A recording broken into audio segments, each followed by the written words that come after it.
You're watching a segment of The Splash, Greater West Bloomfield's news magazine show. I'm joined this week by State Representative Brenda Carter, and thank you so much for joining us today. Thank you so much for inviting me. Okay, so you represent District 29. Yes. Tell me what that includes. That includes the great cities of Keiko Harbor, Sylvan Lake, Orchard Lake Village, Auburn Hills, and Pontiac. Okay, so this is your first term. Absolutely. So how's it going? Right now, I think it's going fantastic because of the legislature itself. The 100th legislature is really trying their best to work together. I see a lot of bipartisan working together. As far as my own personal experience, I have introduced bills and passed laws that were bipartisan. So what it shows me is that we're willing to work across the aisle to get things done for the betterment of our constituents. So tell me what is near and dear to your heart. I know you started in education, but you decided to run. And tell me why the transition. Okay, I was feeling I was doing a good job with Pontiac School District.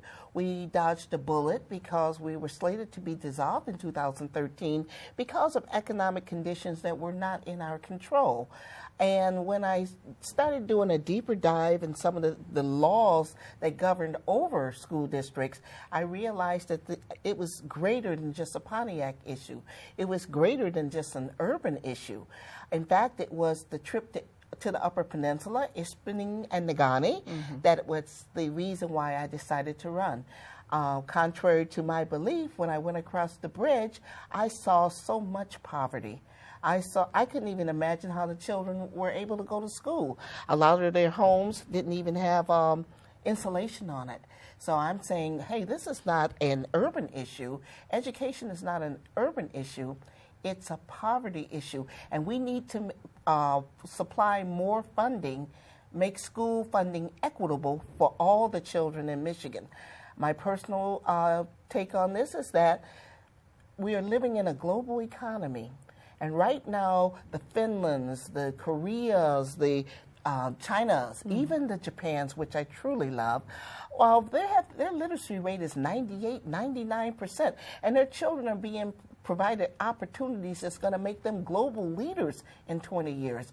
I feel we have an opportunity here, a strong opportunity to put education first. And I thought that my expertise and my background, being the president of the Pontiac School District Board of Education and the president of the Michigan Association of School Boards, which are the other 599 school districts in Michigan, I could bring my expertise to the table and join my colleagues to help make that happen. So equitable education. Define that for me.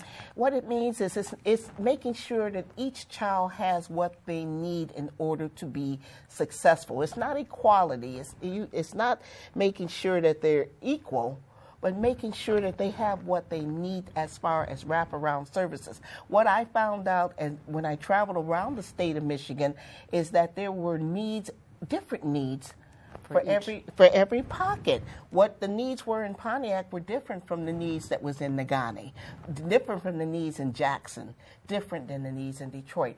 And what we wanted to do is make that education process equitable where all children had what they needed to succeed. And that's really taking a look at overhauling the entire education system. So you have started some grassroots task force. I can get it out. So tell me about those, because they do involve education and children. Absolutely. Actually, the 4 task force goes from birth to death. I like to use that expression because one of the 3 committees, and if I can just go back a little bit, I was assigned to 3 committees. Education, which is my normal fit, my wheelhouse. Insurance, which I'm not quite sure how I got there. And then family, children, and seniors. That's that committee.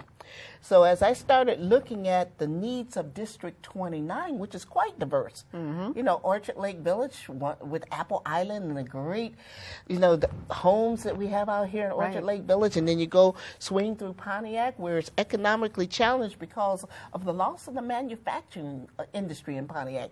That played a big part in some of the economic decline in Pontiac, all the way over to Auburn Auburn Hills, where they're surging with their economic development and companies coming in like Toyota.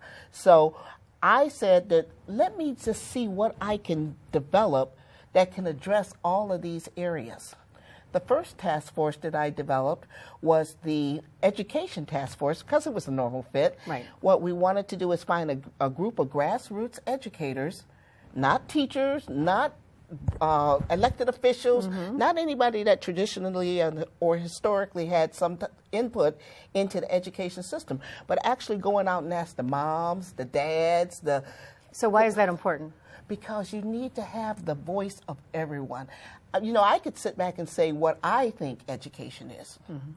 But if I have 4 or 5 people in a room talking to me saying, yeah, maybe let's collaborate. There's that collaboration again.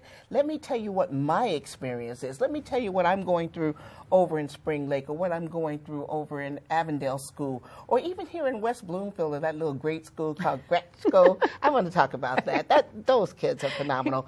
But being able to look at the situation holistically, global. That way I can take all their input and hopefully impact some of the laws. And that was my goal. Get a global picture of what was being asked and then take it back to a fantastic education committee. May I ask, most of the people on the education committee are educators? Is that a surprise? Yeah. You have teachers, school board members, you have all kinds of, even union members, but all from the education field, which is beautiful because we can impact education From all sides. From all sides again. So we're taking a grassroots perspective in the district that right now we have the largest group of students in Pontiac School District. We're able to take that and move those issues up. And we find that it's not so much challenged students as it is not having the resources to educate the children. You know, there's disparities in per pupil funding in the cities. Right. You know, some get more, some gets less. Maybe we should make that a little bit more equitable. There's that word again. Yep, there's that word again. The second task force is really dear to me because we're about to come up on Veterans Day. And our veterans, we should never see a veteran on a corner with a sign saying, I'm hungry, Right. after they sacrificed for us, for our freedom. So once I had the ability to reach out to a guy by the name of Bill Maxey, he works with veterans all over Oakland County. We developed a task force that specifically addressed the needs of our homeless veterans and our veterans who are thinking about committing suicide. We're reaching out to them and providing them counseling, food, all the things they need to kind of like stabilize them, the resources they need without going through bureaucratic levels. So that one is very important. That's been in existence for about 8 months now. Okay, so that one is really getting up there, getting some traction. In fact, there's an event going on Veterans Day, noon, location 377 Telegraph Road, free for all veterans to come and have a nice meal, listen to music, play games, courtesy of the Veterans Task Force. Nice. So that's the second one. I'm going to speak on the fourth one and then come back to the third one. That's fine. The fourth one is one that's been inspired by a guy by the name of Kenny Anderson and Jermaine Branner. They both on 2 different ends of the spectrum of minority health. As you may be aware, minorities have the highest, heart disease, diabetes, strokes, infant mortality, and maternal health mortality. We have the highest in all of those areas, and in my district, Pontiac School District is really up there. So I introduced a resolution, House Resolution 123, that would bring Congress in on this to ask them to look at the disparities of health-related issues. I'm pleased to say the MDHHS is aware of this. They have been attempts to mitigate this, but right now doing it on a grassroots level, Kenny Anderson is actually bringing it to the awareness of our community, which is very important because a lot of people may not know that even about diabetes and what diabetes can do to you. How to handle it, the symptoms, everything, right? He's doing the awareness part of it, and Jermaine Branner is doing the fitness. He has Anytime Fitness in Pontiac. And keep in mind, this is open to everyone in District 29. So if you want to learn more about health-related issues, and you don't have to be a minority, But if you want to learn more about health-related issues, this task force deals with the awareness of these diseases and how we can prevent them. So that's that beautiful one there. And the fourth one, Kimber, this is for you. It started off in the conversation in Royal Oak Genesis Church with Kimber Bishop Yankee, several legislators like Representative Jim Ellison, Representative Robert Wittenberg, Minority Leader Christine Gregg, a couple county commissioners. At the time, County Executive Dave Coulter was not. He was the mayor, right? He was the mayor. He was the mayor. But President of the Commissioners Dave Woodward was. So we all met, and from that meeting, we found out that we had silos all over Oakland County that needed assistance for our homeless, but they were not, it was so many of them, and none of them were really speaking to each other, that I asked Minority Leader Christine Gregg, could I form a task force? She said, sure. I said, Kimber, let's do this. How did I know it would explode? It just exploded. Some of the things we've done so far, Delta Dental has joined in with us to get a mobile dental unit going around the area. So instead of having families wait to see a dentist or can't afford to see a dentist, the mobile unit will go to schools. It will go to churches. It will go to apartment complexes if asked, you know, for dental care. And then just recently, I think in the last week. Yes, it's been the last week. Last week, we launched a mobile shower unit. And this is for our homeless because we found that a lot of times the homeless, when they go to the shelter, there's no shower facility. You know, so a lot of times they will go like weeks without a shower because they don't have any access. There's no access. So I was pleased to say that once again, the dynamic Daves, Dave Coulter and Dave were there to help kick off this mobile shower unit, right? The WAVE project in Royal Oak. We also provide a homeless package or book bags for the children in Pontiac School District. We found out there were 200 students that were classified as homeless, and that's, I believe, the true definition of that is that if you have no permanent address for 14 days, that you're considered homeless. What we consider is that if there's a child without a permanent physical location, if they're living with an aunt or a grandmother or somebody where it's not their permanent resident, then they're considered homeless. And since we've done this, we have been dealing with several families right now as the weather begins to change, who fall in the category that needs our service. So what Kimber and I are doing, she's doing it on the local level with Elizabeth Kelly of the Hope Center, and of course the county exec and the county commissioner. They're all doing it on the county level. I believe there's some groups. My husband, city councilman Randy Carter, is working on it on the city level. And then now I've been given the opportunity, and I just learned today that we did solidify our Poverty and Homelessness Caucus launch, which is going to be next week, which is fantastic. This caucus is bipartisan and bicameral. So that's letting you know that the whole entire state is looking at the 8,000 people in Michigan who are classified homeless, 2,000 in Oakland County, 8,000 statewide. And we don't want to have another person freeze to death when we have an opportunity to mitigate that. Right, and especially as you mentioned, the weather's changing, the holidays are coming up, you know, it's just the time, it seems. Yes. But always to be concerned. Yes. Right, and to try to reduce that homeless population. Absolutely. And to help them. Yes. I want to turn it over to a different subject. My bug? Yes, your bug. I've been wondering who was behind this bug, and now I found her. Oh. So tell me about the monarch butterfly. Well, it's very near and dear to my office. City Councilwoman Karen Meebrod, the very first City Council meeting I went to in Kegel Harbor, she was quick to say, well, we like you a lot, but we would love you if you help us make the monarch butterfly the state insect.